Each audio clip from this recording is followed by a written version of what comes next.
नमस्कार दोस्तों। बहुत समय पहले एक बार की बात है। दो व्यक्ति थे जिनका नाम था मामा और फूफा। मामा और फूफा दोनों व्यापार करते थे और दोनों व्यापार में सहभागी थे। मामा ने फूफा से कहा, फूफा क्यों न हम कोई ऐसी वस्तु खरीद ले जो जल्दी खराब ना हो और उसकी कीमत भी बढ़ती रहे। फिर हम उसे कुछ वर्षों बाद बेचें जिससे उसके मूलधन से ज़्यादा दाम मिल सके। फूफा ने कहा, ठीक है मामा, तुम्हारी बात तो सही है, पर हम खरीदे क्या?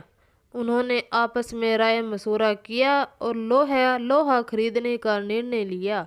दोनों ने बराबर बराबर रुपए मिलाकर लोहा खरीदा। फूफा ने मामा से कहा कि लोहा वह कहीं सुरक्षित स्थान पर रख दे। मामा ने लोहा अपने पास एक पुराने कोठरी में रख लिया। कुछ दिन तो लोहा जस का तस रखा रहा, पर धीरे धीरे मामा के मन में लालच आ गया और मामा फूफा को बिना बताए लोहा बेचने लगा। काफी दिनों बाद फूफा मामा के पास गया और बोला, मामा आज तो लोहे का भाव काफी बढ़ गया है, जल्दी से वह लोहा निकालो, हम इसे बेच कर आते हैं। इस पर मामा बोला, फूफा लोहा तो अब कबाड़ घर में नहीं है, क्योंकि लोहे को तो अब घुन खा गया है। फूफा समझ गया कि मामा ने उसके साथ धोखा किया है और उसे बिना बताए सारा लोहा बेच दिया है। फूफा को क्रोध तो बहुत आया, पर वह बिना कहे कुछ कहे सुने वहां से चला गया।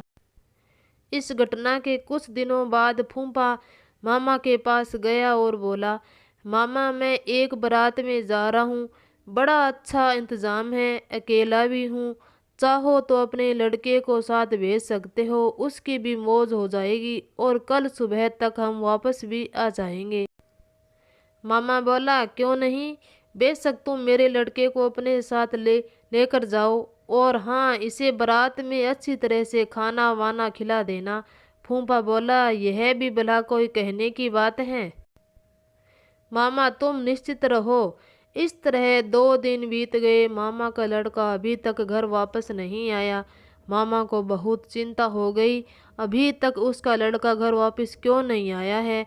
वह अपने लड़के के बारे में जानने के लिए फूफा के पास गया और बोला, फूफा मेरा लड़का कहाँ है, वह अभी तक घर वापस क्यों नहीं आया है?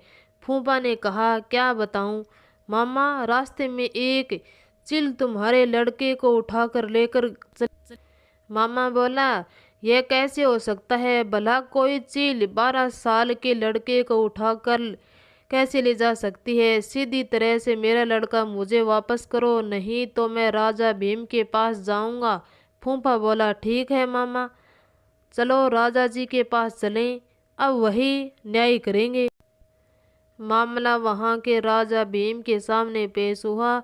राजा भीम ने सारी बात सुनाई और आश्चर्यचकित होते हुए फूफा से कहा, देखो फूफा, तुम झूठ बोल रहे हो, भला कोई चील 12 वर्ष के लड़के को उठाकर अपने पंजों से आसमान में ले जा सकती है क्या? इस पर फूफा ने उत्तर दिया, कथा कहूँ खतावली सुनो राजा भीम, लोहे को अगर घुन खा सकता है तो 12 साल के बच्चे को चील भी उठा सकती है। इस पर राजा भीम सब समझ गए और उन्होंने मामा को आज्ञा दी कि वह फूफा का लोहा वापस कर दे और फूफा को कहा कि वह लड़के को मामा के पास वापस पहुंचा दे। अगर हमारी कहानी आपको अच्छी लगी हो तो शेयर ज़रूर करें। धन्यवाद।